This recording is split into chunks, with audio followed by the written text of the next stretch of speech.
네, 오늘 참 잘 오셨습니다. 오늘도 하나님께서 우리에게 큰 은혜를 베풀어 주시기를 바랍니다. 오늘 여러분과 함께 나눌 제목은 참된 기도입니다. 참된 기도.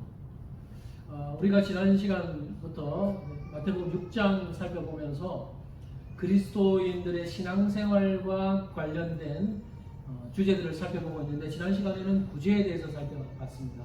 오늘은 이제 기도에 대해서 살펴볼 텐데요. 기억하실지 모르겠습니다. 우리의 신앙생활, 종교적인 생활과 관련해서 예수님이 제시하신 일반 원칙이 있다 그랬어요. 기억납니까? 1절에 그 일반 원칙을 제시하셨는데, 그게 뭐냐면 사람에게 보이기 위해서 하지 말라는 겁니다. 위선적으로 하지 말라는 거예요. 이게 신앙생활과 관련된 일반적인 원칙, 예수님이 제시해 주신 일반적인 원칙입니다. 지난 시간에 우리 구제할 때도 마찬가지, 구제할 때도 사람에게 보이기 위한 목적으로 구제하는 것, 그 위선적인 구제죠. 그건 하나님께서 받지 않으신다는 겁니다. 오늘 우리는 기도에 대해서 살펴볼 텐데요. 기도도 마찬가지예요. 기도에 대한 내용은 오늘 보면 5절부터 15절까지 이어지는데, 오늘은 5절부터 8절까지만 살펴보겠습니다. 5절부터 8절까지는 그릇된 기도와 참된 기도, 잘못된 기도와 참된 기도에 대해서 말씀하고 있고, 다음 시간부터 살펴볼 9절부터는 우리가 잘 아는 주기도문, 예수님께서 가르쳐 주신 주기도문의 내용이 9절부터 좀 나오는데, 그 다음 주부터 좀 더 살펴보기로 하고요. 오늘은 참된 기도, 그릇된 기도가 무엇인지, 예수님이 뭐라고 말씀하시는지를 함께 좀 살펴보도록 하겠습니다. 자, 먼저 오늘 보면 5절로 가시면 5절은 위선적인 기도에 대한 경고가 나옵니다. 뭐라고 경고하시는지 5절 한 번만 더 같이 읽어볼까요? 자, 시작. 또 너희는 기도할 때에 외식하는 자와 같이 하지 말라. 그들은 사람에게 보이려고 회당과 큰 거리 거기에 서서 기도하기를 좋아하는가. 내가 진실로 자기 상을 이미 받았느니라. 자, 여러분, 이 기도에 대한 그 가르침도 지난 시간에 살펴본 구제에 대한 가르침과 패턴이 비슷합니다. 기도도 어떻게 하라고요? 사람에게 보이기 위한 목적으로 하지 말라는 겁니다. 그렇게 하는 자들은 뭐라고? 외식하는 자가 같다. 외식하는 자들은 기도할 때도 사람에게 보이기 위한 목적으로 기도한다는 거예요. 우리 교회는 그런 분이 없을 것이라고 생각합니다. 근데 당시 유대인들은 기도를 할 때요, 기도를 자기 과시의 수단으로 사용을 했습니다. 당시 유대인들은 하루에 3번 기도를 했어요. 공식적인 기도 시간으로 정해놓고, 그들 시간으로, 유대 시간으로 제3시와 6시와 9시, 오늘날 우리 시간으로 바꾸면 오전 9시와 정오와 오후 3시 됐습니다. 이런 시간에 하루에 3번을 공식적인 기도 시간으로 정해놓고 기도를 했어요. 특별히 경건한 유대인들은 이 시간들을 철저히 잘 지키면서 기도했습니다. 우리가 구약에서 본 인물 중에 다니엘, 굉장히 경건한 다니엘은 사자굴에 던져진다는 그 경고를 받고도 하루에 3번씩 꼬박꼬박 기도를 합니다. 그래서 결국 사자굴에 던져지잖아요. 아마 다니엘이 하루에 3번 기도한 것도 당시 그 유대인들이 해왔던 그 3번의 기도를 근거로 해서 기도를 했을 겁니다. 그 외에도 많은 경건한 유대인들은 이 3번의 시간을 놓치지 않고 그들의 시간으로 제3시, 6시, 9시가 되면 기도하는 것을 철저히 지켜왔습니다. 그런데 그런 유대인들 중에 외식하는 자들, 마음이 삐딱한 외식하는 자들은 자기들의 종교적인 열심을 과시하기 위해서 사람에게 보이기 위한 목적으로 일부러 사람들이 많이 모이는 공공장소에 가서 기도했습니다. 이게 좀 문제죠. 오늘 5절 상반절에 있는 것처럼 외식하는 기도를 강조하기 위해서 2가지 표현을 우리가 좀 주목해 볼 필요가 있어요. 하나는 회당과 큰 거리 어기라는 표현이고, 또 하나는 서서라는 말이 한 가지 더 붙이면 서서 두 손을 들고 이렇게 표현할 수 있을 겁니다. 그러니까 이 회당과 큰 거리에서 기도하면서 서서 큰 손을 들고 이렇게 기도했다는 거예요. 여러분, 오해는 하지 마세요. 회당과 큰 거리 어기에 가서 기도하는 것 자체가 잘못은 아니에요. 그리고 기도할 때 서서 기도하면서 손을 들고 기도하는 것 자체도 잘못은 아니에요. 그 자체로서는 아무 문제가 없습니다. 그런데 문제가 뭐냐? 그렇게 기도하는 사람들의 마음의 동기와 목적에 있다는 거예요. 정말 순수한 목적으로 하나님만 바라보며 기도하는 건 아무 문제가 없지만 그렇게 기도하는 사람들의 내면의 동기가 불순한 것이 문제예요. 그들이 왜 회당과 큰 거리 어귀에 나가서 기도합니까? 사람들이 많이 모이니까. 사람들 눈에 잘 띄잖아요. 그곳에 가서 아주 구석구석에 가서 기도해도 되는데 서서 손을 높이 들고 기도하는 이유가 뭡니까? 사람들이 봐주니까. 이게 문제라는 거예요. 그냥 순수한 목적으로 기도하는 건 아무 문제가 안 되지만 그렇게 사람들이 많이 모이는 곳에 가면 유혹을 받게 되고 그 유혹에 이기지 못해서 결국에는 사람들에게 보이려고 자기를 과시하려고 그렇게 그런 모습으로 기도하는 것이 문제인 거죠. 실제로 그 당시에 예수님 당시에 많은 유대인들은 이 유혹에 넘어가서 이 유혹을 이기지 못해서 결국에는 사람들이 많이 보이는 곳에서 내가 이렇게 열심으로 기도합니다. 내가 이렇게 경건합니다. 라는 것을 보여주고자 하는 그런 목적을 가지고 회당과 큰 거리에 나가서 서서 손을 들고 기도하는 것을 좋아했다는 거예요. 예수님은 지금 그걸 지적하고 있는 것입니다. 하나님만 바라보면서 순수하게 기도하는 것이 아니라 사람들에게 과시할 목적으로 그렇게 기도하는 것이 위선적인 기도라는 거예요. 예수님은 바로 그렇게 위선적으로 기도하는 사람들에 대해서 뭐라고 말씀하십니까? 마지막 구절을 보면 그들은 자기 상을 이미 받았느니라. 한번 마음속으로 대답해 보세요. 지난 시간에 얼마나 잘 들었는지. 우리가 지난 시간에 구제에 대해서도 살펴보면서 구제를 할 때 은밀하게 구제하지 않고 사람들에게 보이기 위해서 구제를 한 사람들에 관해서 예수님은 자기 상을 이미 받았다고 그랬어요. 오늘도 자기 상을 이미 똑같이 말씀합니다. 자, 그럼 이 자기 상이 뭐예요? 이것도 지난 시간에 똑같죠? 이 자기 상은 그렇게 사람들이 많이 모이는 회당이나 큰 거리에 가서 손 높이 들고 기도하면 사람들이 보면서 칭찬해줘. 저 사람 정말 경건하다. 저 사람 정말로 기도 많이 하는 사람이구나. 그러면서 존경해주고 칭찬해주고 그렇게 영광을 얻는 이것이 바로 자기상이에요. 그래서 그렇게 기도하는 사람들은 이미 그 자체로서 사람들에게 칭찬받고 박수갈채를 받은 그 자체가 이미 상을 받았다는 겁니다. 그걸 이야기하는 거죠. 자, 그러면 예수님이 요구하시는 참된 기도가 뭘까요? 오늘 보면 6절부터 8절에 예수님이 원하시는 기도가 나옵니다. 바른 자세의 바른 참된 기도가 두 가지로 요약할 수 있는데요. 첫 번째는 골방에서 은밀하게 기도하라고 말합니다. 자, 오늘 보면 6절이에요. 6절 같이 한번 읽어볼까요? 시작. 너는 기도할 때에 내 골방에 들어가 문을 닫고 은밀한 중에 보시는 내 아버지께서 갚으시리라. 아멘. 여러분, 예수님께서 제시하시는 참된 기도는 일명 골방 기도입니다. 골방. 여기 골방이 뭘까요? 이 골방에 해당하는 헬라어 타메이온이라고 하는 단어인데 이 단어를 찾아보면 창고, 내실, 침실 이런 뜻입니다. 그러니까 어떤 창고와 같이 아니면 깊은 내실이나 침실에서 기도하라 이런 의미일 수 있는데 오늘 본문과 좀 더 가까운 의미는 이 창고에 해당하는 의미라고 할 수 있는데 창고는 어떤 창고냐? 식료품을 저장해 두는 창고를 가리킵니다.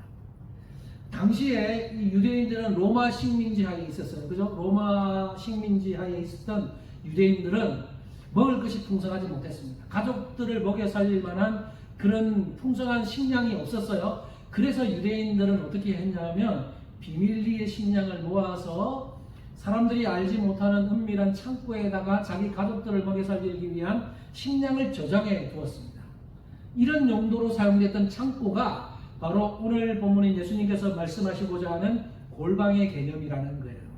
그러므로 여기 오늘 본문에 예수님 말씀하시는 골방은 어떤 곳이냐? 사람들과는 단절된, 사람들은 잘 알지 못하지만 하나님과만 만날 수 있는 그런 장소가 바로 골방이라는 거예요.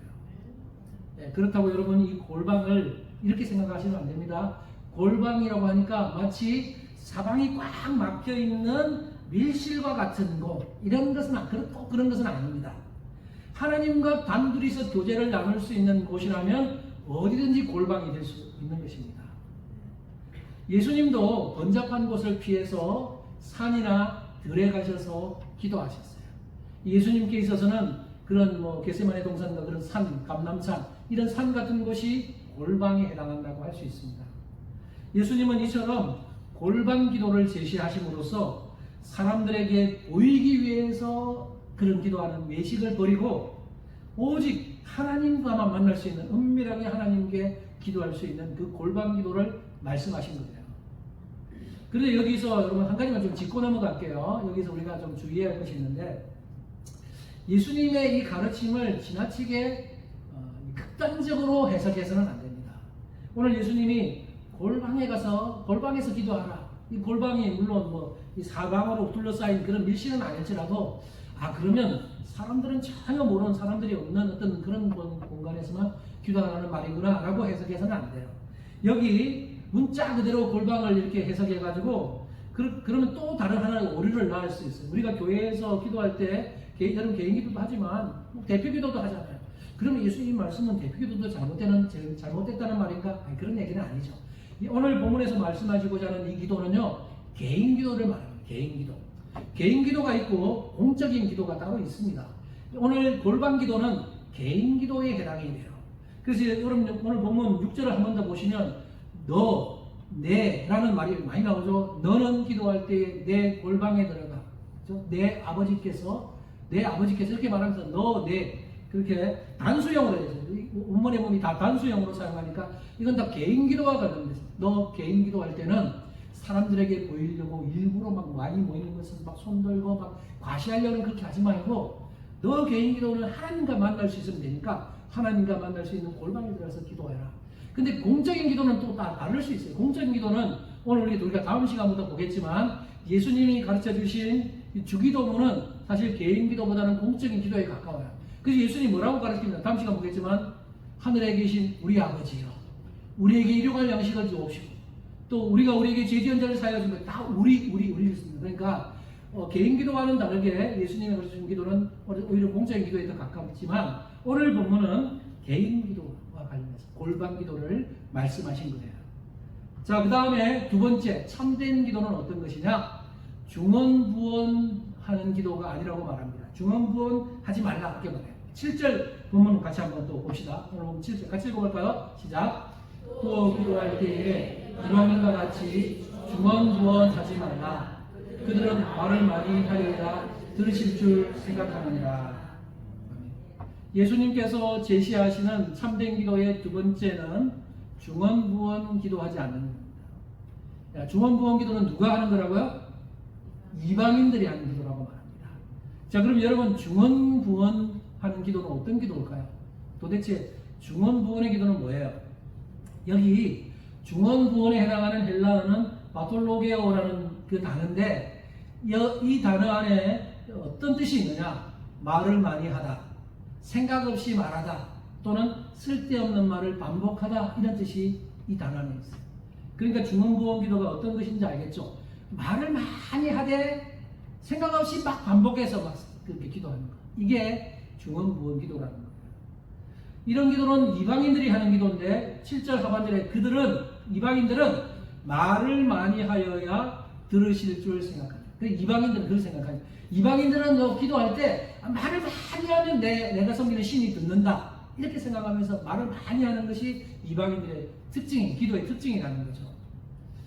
나중에 여러분 영어 성경이 있는 분은 NIV나 NLT 이런 성경 찾아보시면 이 중언부언을 뭐라고 번역하냐면 베블이라는 단어를 씁니다. B-A-B-B-L, 베블. 제가 이 단어 잘 몰랐어요. 그래서 사진 찾아보니까 이런 뜻으로 가지고 있어요. 왁자지껄 떠드는 소리, 횡설수설 또는 아기의 옹알이. 오늘 우리 애기 왔는데 막 옹알이 하는 거 잘 못 알아듣잖아요, 그죠? 그렇게 이 뜻대로 하면 중언부언 기도는 막 사람들이 왁자지껄 많이 막 이야기를 많이 하는데 왁자지껄 막 이야기를 하면 무슨 말인지 모르겠어. 그 다음에 횡설수설하면 막 말을 하는 것 같은데 횡설수설하면 무슨 말인지 몰라요. 그 다음에 아기의 옹알이처럼 막 하는데 그럼 우리 태인이 말을 알아들을 수 있으면 제가 여러분에게 오늘 어떻게 이름? 엄마는 하지만 무슨 엄마는 혹시나 그 방을 알아들을지 모르지만 우리는 잘 몰라요. 예, 그런 게 바로 그런 뜻이랍니다. 이 중언부언이 이런 알아들을 수도 없는 말을 막 이야기를 하는데 도대체 무슨 말인지 모르겠고 그냥 말을 막 반복해서 중언처럼 하는 이것이 바로 중언부언이라는 거예요.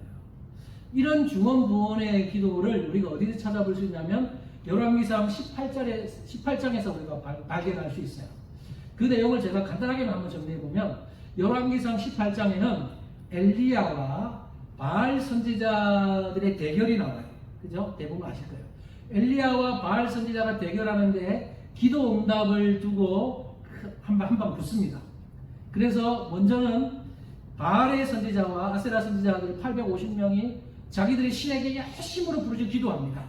근데 결론은 어때요? 결론은 응답 못 받아요. 엘리야가 나중에 하나님께 기도할 때는 그 기도 응답을 받아요. 그 내용이 나오는데 그 내용 중에 바알의 선지자들이 기도하는 모습이 열왕기상 18장에 어떻게 나오냐면 그들은 자기 신의 이름을 열심히 부릅니다.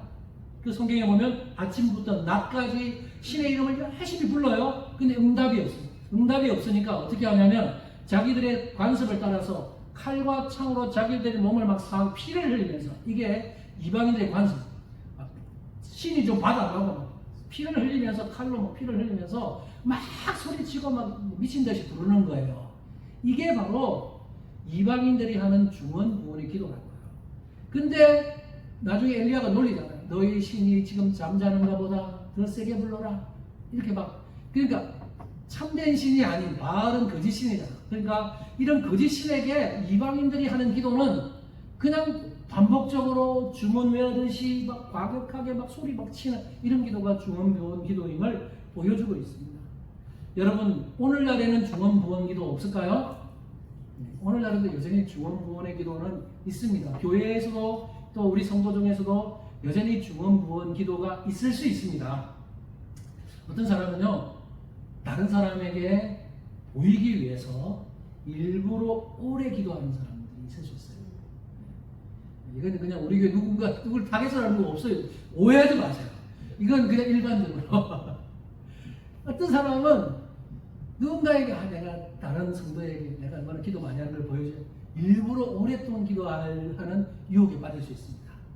그렇게 사람을 의식해서 오래 기도하면 마치 기도 대결하는 것처럼 내가 저 사람보다 늦게 나간다. 기도 대결을 하다 보면 반복해서 횡설수설 기도할 수 있다는 거예요.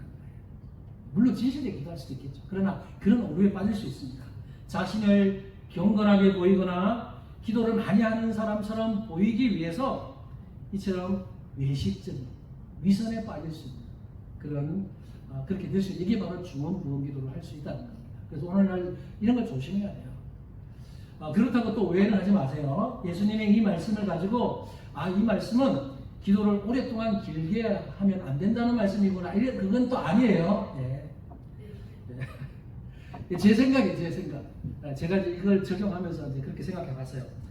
어떤 사람은요, 이 구절을 짧게 기도하라는 것에 대한 근거 구절로 삼으면서 짧게 기도하는 것을 마치 자기에게 정당화시키는 사람이 있을 수 있는데 그런 말씀도 아니에요. 그죠? 나는 중언부언 기도하지 않기 위해서 나는 그냥 딱 짧고 굵게 1분만 기도한다. 이렇게 말하는 사람이 있을 수도 있다는 거예요. 이건 잘못된 생각이에요. 여러분, 예수님이 강조하고 하는 것은 의미 없이 반복해서 누군가를 보이기 위해서 그렇게 잘못된 기도를 하지 말라는 말이지 그렇다고 짧게 기도하는 것도 아니에요. 길이에 짧고 길매 있지 않습니다. 물론 제 생각에 길게 기도하면 무조건 좋냐 이것도 아니에요. 그렇다고 길게 기도하면 안 좋냐 이것도 아니에요. 여러분 실제로 신앙이 깊은 사람들은 주님 앞에 깊이 만나다 보면 기도를 길게 하고 기도 횟수도 늘어납니다. 그리고 은혜도 많이 받습니다. 그러니까 기도 길이에 대한 말씀은 아니지만 실제로 기도가 주님 앞에서 깊이 들어가는 사람들은 기도가 길어질 수도 있어요. 그래서 여러분 이 말씀을 어떻게 기도를 짧게 나는 짧고 굵게만 짧게 한다 이게 대한 근거 구절을 대서도 안 되고 그렇다고 길다고 무조건 좋다 이런 말도 아니에요. 그래서 여러분 잘 구별하셔서 예수님이 오늘 왜 이렇게 말씀하시는지 잘 아셔야 돼요. 예수님도 실제로요 게세마네에서 기도하시고 할 때 오랫동안 기도하시고 밤새서 기도하시는 것도 예수님 얼마나 기도 오래 하십니까? 예수님이 말씀하시는 핵심만 아십시오. 이렇게 이 말씀하신 핵심은 기도 시간의 길고 짧음이 아니라 하나님 앞에서 진실한 마음으로 기도하는 것에 있다는 겁니다. 네. 진실하게 기도하십시오. 네. 예수님은 이방인들의 이 중언 부언 기도를 경고하신 후에 8절에서 결론적인 말씀을 하십니다. 예수님의 결론을 봅시다. 8절 같이 한번 읽어볼까요? 시작. 그러므로 그들을 구하지 말라. 구하기 전에 너희에게 있어야 할 것을 하나님 너희 아버지께서 아시느니라. 아멘 맞죠? 우리가 구하기 전에 하나님 아버지께서 이미 아십니다. 여기 안다라고 하는 그 단어는요 완료형으로 되어 있어요. 그래서 이전부터도 알고 계셨고 지금도 여전히 알고 계신다는 의미가 이 안에 들어있습니다. 그러니까 우리 하나님은 어떤 분이에요? 전지하신 분이에요. 전능하시고 전지하신 분, 모든 걸 아시는 분이라서 우리가 기도하지 않아도 다 알고 계셔요. 근데 우리가 기도하면 하나님은 다 아시는 걸 주신다는 거예요. 베풀어 주시는 거예요. 자, 여기서 기도에 대해서 한 가지를 좀 중요한 사항을 좀 더 여러분과 나누기 원합니다.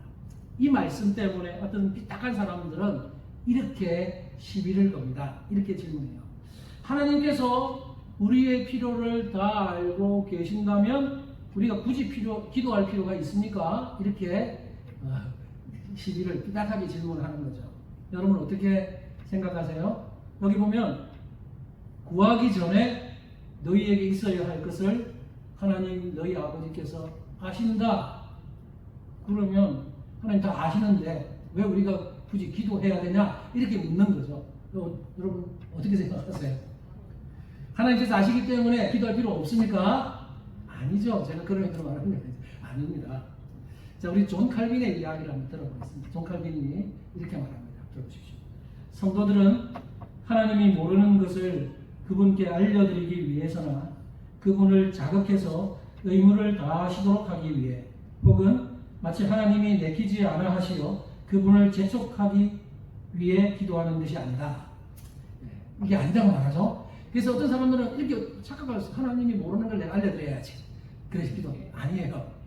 그분을 또 자극하기 위해서 하나님 의무를 다 안 하시는 것 같아요. 하나님 의무 다 하시도록 내가 기도 그런 목적으로 기도하는 건 아니에요. 또는 하나님이 내키지 않아 하시는데 그분을 재촉하기 위해서 기도하는 것도 아니라는 거예요. 자, 그럼 뭐가 기도의 목적이냐? 칼빈의 말을 계속 들어보겠습니다. 그와 반대로 스스로 각성하여 하나님을 구하도록 하기 위해 하나님의 약속을 묵상하며 믿음을 발휘하기 위해 하나님의 품에 자신을 쏟아놓음으로 염려를 들기 위해 기도한다. 한마디로 자신을 위해서든지 다른 사람을 위해서든지 모든 좋은 것은 오직 하나님께만 있음을 소망하고 기대한다고 선언하기 위해 기도한다. 이렇게 말합니다. 네, 여러분 이 말을 곰곰이 한번 생각해 보십시오. 우리는 하나님께서 다 알고 계시지만 우리의 필요를 다 알고 계신다는 걸 알고 있습니다. 하나님은 우리의 필요를 다 아시는 건 맞아요. 그럼에도 불구하고 우리가 기도하는 것은 이 칼빈이 말하는 것처럼 기도가 하나님을 구하는 우리의 마음의 표현이라는 것입니다. 또한 우리의 믿음을 발휘하는 수단이라는 것이고 우리의 염려를 들 수 있는 통로가 되기 때문에 우리는 기도합니다. 그래서 우리는 기도해야 합니다. 기도는 모든 좋은 것이 오직 하나님께 있음을 선언하는 믿음의 표현이에요. 믿습니까? 그렇다면 여러분 기도하셔야 돼요. 예수님은 마태복음 7장에서 구하라, 그 다음에 찾으라, 문을 두드리라 기도에 대해 말씀하셨죠. 마태복음 26장에서 시험에 들지 않게 깨어서 기도하라 말씀하십니다. 사도 바울은 쉬지 말고 기도하라고 말합니다. 또한 베드로는 만물의 마지막이 가까웠으니 그러므로 너희는 정신을 차려서 깨어서 기도하라고 합니다. 이렇게 성경에는요 예수님과 제자들 여러 사람들의 표현을 통해서 기도할 것을 말씀하는 구절들이 너무나 많이 나옵니다. 여러분 하나님은 우리의 필요를 이미 다 알고 계시지만 그럼에도 우리에게 기도하라고 요구하십니다. 하나님은 우리가 기도할 때 너무나 기뻐하시고 그리고 지금도 기도의 사람을 찾고 계십니다. 그래서 우리는 기도의 사람이 되어야 돼요. 지난 한 주 동안 한 번도 기도 안 하신 분 없으시죠? 설마? 밥 먹을 때 기도하시죠? 우리가 기도를 해야 되는데 하나님께서 우리에게 하나님은 다 알고 계심에도 불구하고 우리에게 기도를 요구하시는 세 가지 주요 이유가 있습니다. 제가 그럼 말씀드릴게요. 첫 번째, 우리와 인격적인 교제를 맺기 원하시기 때문입니다. 하나님은 우리에게요 무엇인가를 일방적으로 주시거나 일방적으로 요구하시는 분이 아닙니다. 하나님은 우리와 친밀한 인격적인 교제를 가지시기를 원하고 우리가 자발적으로 하나님 앞에 나오기를 원하시고 강압적으로 하시기를 원치 않는 분이에요. 그래서 우리와 인격적인 관계를 맺기 원하시기 때문에 우리에게 기도를 요구하십니다. 두 번째, 우리와 함께 동력하기를 원하시기 때문에 하나님은 혼자서 다 할 수 있어요. 그죠? 하나님 전능하신 분이기 때문에 우리 없이도 혼자서 모든 걸 다 하실 수 있습니다. 하지만 하나님은 그런 방법을 원하시지 않아요. 하나님은 당신의 백성들, 하나님의 자녀들과 함께 동력하면서 기도하고 응답해 주시고 기도하고 응답해 주시고 이런 방법을 통해서 함께 일하시면서 하나님의 구속 사역을 이루어가기를 원하시는 분이 우리 하나님이세요. 세 번째, 우리의 교만을 막기 위해서입니다. 여러분, 우리가 기도하지 않아도 하나님께서 모든 것을 아시면서 우리에게 다 들어주신다. 그러면 너무나 좋겠지만 그럼 우리는 어떻게 될까요? 우리는 교만해집니다. 그죠? 하나님이 해주셨다는 것도 잊어버리고 하나님의 은혜도 잊어버리고 삽니다. 그래서 그냥 하나님 우리 필요를 다 아세요. 아시지만 우리가 전혀 기도하지 않은데도 다 직접 다 채워주시면 나중에 우리는 그래 이 하나님 은혜인지도 모르고 당연하게 생각해요. 그래서 우리의 교만을 막기 위해서 우리에게 기도하라고 하십니다. 우리가 기도했을 때 하나님은 그 아시는 하나님께서 기도를 들어주세요. 그 우리가 어떻게 돼요? 내가 잘나서 얻은 것이 아니구나. 하나님의 은혜로 주어진 것이구나 라는 것을 깨닫고 겸손하게 되고 하나님께 감사하게 됩니다. 그래서 우리는 하나님께 기도해야 하는 거예요. 여러분, 그렇게 함으로써 하나님께 기도하는 기도자들이 되기를 바랍니다. 하나님은 골방에서 저와 여러분들을 만나기를 원하십니다. 기도는 우리가 만든 방법이 아니에요. 기도는 하나님께서 우리와 사랑의 대화를 나누시기 위해서 만들어 놓으신 은혜의 통로입니다. 우리가 만든 게 아니고 하나님이 기도를 통해서 나에게 와라. 내가 너와 만나고 너에게 주겠다. 하나님께서 만들어 놓으신 거예요. 우리가 골방에서 하나님 아버지를 부르면 하나님은 그제서야 골방으로 들어오시는 것이 아니라 하나님은 이미 골방에서 우리를 기다리고 계신다는 거예요. 그러므로 여러분 각자의 골방에 들어가서 하나님을 만나시기 바랍니다. 자신만의 골방에서 정기적으로 주기적으로 하나님을 만나는 사람들의 특징을 보면요, 뭔가 특별한 것이 있습니다. 그게 뭐냐면 이 세상에서의 삶은 고달프고 힘들지만 그 사람들의 얼굴빛에서는 기쁨이 있고 평안이 있다는 겁니다. 이게 기도의 골방에 들어가서 하나님을 정기적으로 만나는 사람들 삶에 드러나는 하나의 결과예요. 같은 교회에 와서 성도로서 신앙생활을 하지만 어떤 사람들의 얼굴빛은 항상 어둡고 힘들어해요. 하지만 기도하면서 하나님을 정기적으로 골방에서 만나는 사람들은 똑같은 어려움이 있어도 얼굴 표정이 밝고 근심 걱정이 없고 환한 표정을 짓습니다. 이게 바로 기도자의 특권이라는 거예요. 어느 목사님이 비행기를 타고 가다가 겪은 하나의 이야기를 제가 읽어드리겠습니다. 비행기를 타고 가다가 보면 항상 잘 날아가는 게 아니고 안 좋은 기류를 만나면 비행기가 흔들리잖아요. 근데 한 번은 비행기를 타고 가는데 비행기가 막 흔들렸는데 그래서 막 바짝 긴장해서 너무 흔들리니까. 근데 안내방송이 나왔어요. 지금 난기류를 만나서 비행기가 흔들리고 있사오니 안전벨트를 매주십시오. 안전벨트를 매라는 그 안내방송이 나왔어요. 자, 그런데 다 사람들이 긴장해서 안전벨트를 매고 막 이 난기를 빨리 통과해야 될 때 걱정하고 있는데 이 목사님이 뒤에서 갑자기 무슨 웃음소리가 들려오는 겁니다. 그래서 왜 웃지 뒤로 돌아보니까 이 사람은 그 앞에서 화면에 있는 그 개그 프로그램을 보면서 히히 웃고 있는 거예요. 그걸 보면서 이 목사님이 하나의 깨달음을 얻었다고 말합니다. 무슨 깨달음이냐면 저 사람과 내가 다른 점이 있다면 저 사람은 뭔가를 지금 듣고 있고 웃을 만한 뭔가를 듣고 있고 나는 듣고 있지 못하다는 것입니다. 그걸 깨달았다는 거죠. 여러분, 이걸 우리에게 적용해보면 지금 우리가 사는 이 시대는 긴장을 늦출 수 없을 만큼 너무나 이상한 일들이 많이 벌어지고 있는 시대예요. 그죠? 전쟁과 기근과 지진과 여러 환란들이 많고 정치적으로 경제적으로 얼마나 많이 어려워. 그래서 우리는 긴장을 늦출 수가 없는 시대를 지금 살고 있습니다. 이런 시대 속에서도 그럼에도 불구하고 하나님의 자녀들은 웃을 수 있고 찬송 부를 수 있다는 겁니다. 왜 그래요? 불신자들이 알 수 없는 하나님의 음성을 듣기 때문입니다. 골방에 들어가서 하나님을 만나고 하나님의 음성을 듣기 때문에 그런 걱정 근심들을 내려놓을 수 있다는 것입니다. 이것이 바로 기도의 힘이고 기도의 능력이죠. 이거는 개그 프로그램을 보고 웃는 것과는 차원이 다른 것입니다. 그러니까 여러분, 제가 여러분에게 하고 싶은 말은 여러분의 골방을 만드시고 그 골방에 들어가셔서 하나님을 만나십시오. 하나님의 음성을 들으십시오. 그래서 근심 걱정들이 있을 때마다 하나님께 내려놓으시고 하나님으로부터 평안을 얻는 그런 여러분이 되기를 바랍니다. 말씀을 정리하겠습니다. 이런 말이 있습니다. 골방에 들어갈 때는 마귀의 얼굴을 하고 들어갔던 사람이 골방에서 나올 때는 천사의 얼굴을 하고 나온다. 여기 마귀의 얼굴이 뭔지는 정해진 건 없습니다. 아마 마귀의 얼굴은 원유적인 표현인데 근심 걱정 가득 찬 모습이 마귀의 얼굴로 표현한 거예요.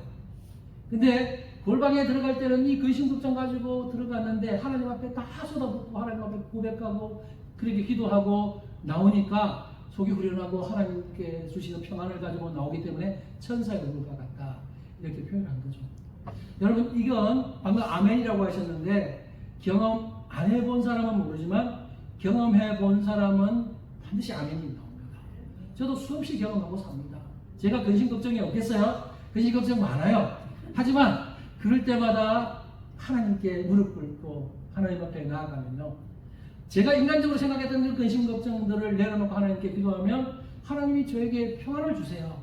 그리고 왠지 하나님 들어주고 이 평안을 해결해 주실 거라는 확신이 생깁니다.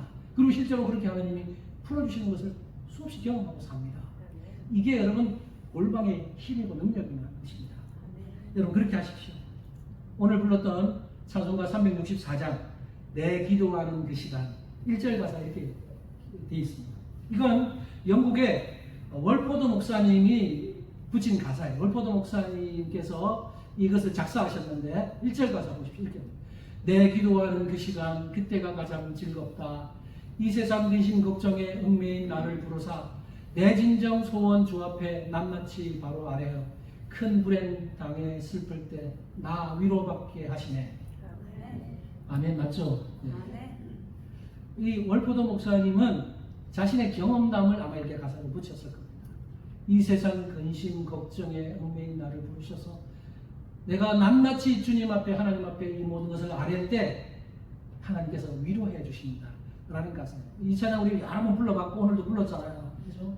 그래서 여러분 이게 기도의 능력, 골방의 능력입니다. 여러분 이렇게 하셨으면 좋겠어요. 저는 이 찬양을 부를 때 항상 좀 마음에 뜨끔한 게 있습니다. 그게 뭐냐면 첫 번째 가사예요. 내 기도하는 그 시간 그때가 가장 즐겁다. 저는 아멘 솔직히 자신 있게 아멘 기도하는 그 시간이 가장 즐겁다는 말에 아멘 해야 되는데 예. 기도하는 그 시간 그때가 가장 즐겁다 기도는 해야 되는데 가장 즐거운 시간은 솔직히 아닌 것 같아요. 목사라도 정직해야 되는 거죠. 근데 이 부분 뜨끔한데 제가 이 가사에 대한 사연을 듣고 나서 더 뜨끔했던 게 뭐냐면 이 가사를 만든 월포드 목사님이 시각장애, 앞을 보지 못하는 시각장애인이라는 사실입니다. 그래서 그 사실이 제일 뜨끔하게 더 뜨끔하게 만듭니다.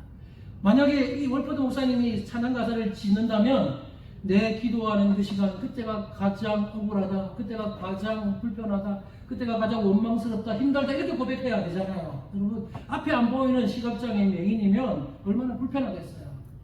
그럴 때 기도하러 들어가면 하나님 나를 왜 이렇게 만드셨습니까? 나에게 왜 이런 불편함, 왜 이렇게 나를 장애인으로 만드셨습니까? 이렇게 해야 맞을 것 같은데 월포드 목사님은 기도하는 시간이 가장 즐겁다고 고백하는 게 저를 뜨끔하게 만들었어요. 근데 곰곰이 생각해 봤어요. 왜 이 목사님은 이렇게 고백했을까? 이유는 하나입니다. 육신의 눈은 보이지 않지만, 앞을 보이지 않지만 영적인 눈은 그 누구보다 크게 떠서 하나님을 만날 수 있고 하나님과 교제할 수 있기 때문에 이런 고백을 하는 것이죠. 골방에서 만나는 기쁨을 알았기에 그 시간이 가장 즐겁다라고 고백할 수 있는 것입니다. 사랑하는 성도 여러분, 골방에서 하나님을 만나는 기쁨을 경험하시기 바랍니다. 마귀는 우리로 하여금 기도할 수 없는 핑계들을 많이 주려고 할 겁니다. 나는 이래서 기도 못하고 이래서 바쁘고 이것 때문에 기도할 시간이 없고, 이게 마귀가 우리에게 주는 핑계거리 될 수 있지만, 그러나 우리의 삶을 곰곰이 생각해보면 그런 핑계를 대면서 식사하고 나서 커피 마실 시간이 있습니다. 그 다음에 틈틈이 인터넷 하면 유튜브 보는 시간도 있습니다. 근데 기도할 시간은 없다고 생각을 하는 거죠. 여러분, 우리의 삶을 살아갔으면 좋겠습니다. 저도 뜨끔합니다. 누군가 서구인들의 그 삶을 조사해서 통계되는 자료를 보니까요, 70년에서 80년을 사는 사람들의 삶을 평균을 냈을 때 얼마나 그 통계가 많은 사람들을 조사했는지는 잘 모르겠는데, 이런 조사가 있었어요. 7, 80년의 생애를 사는 동안 신호등 앞에서 기다리는데 6개월, 광고를 보고 우편물을 열어보는데 8개월, 분신물을 찾아다니는데 1년 6개월, 줄 서서 기다리는데 5년의 시간을 사용한다. 이런 통계가 있었습니다. 그러니까 이런 시간들에 사람들은 평생을, 80년의 생을 두고 볼 때 기다리는 시간이 이렇게 많다는 거예요. 기다리면서 보내는 시간이에요. 여러분, 제가 이 통계를 이야기하는 이유가 뭐냐면, 모든 사람이 다 이게 6개월, 8개월 다 해당되지는 않은 것이 사람마다 다를 수 있지만, 제가 이 이야기를 하는 이유는 모든 사람은요 다 짜투리 시간을 가지고 있다는 거예요.